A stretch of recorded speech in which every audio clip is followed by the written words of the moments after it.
Hello everyone, in this video I want to show how to remove door speaker on Volkswagen Polo 5th generation. So first we need to remove door panel. Link video will be here. Then we need to disconnect this connector.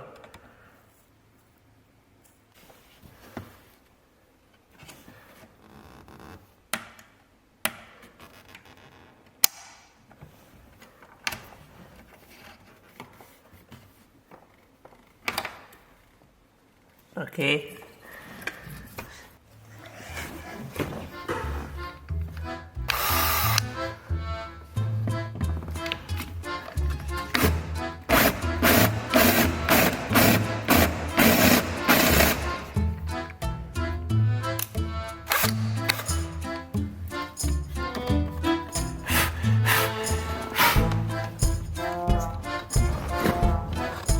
Okay. And here. Here.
If you enjoyed this video, click like and subscribe.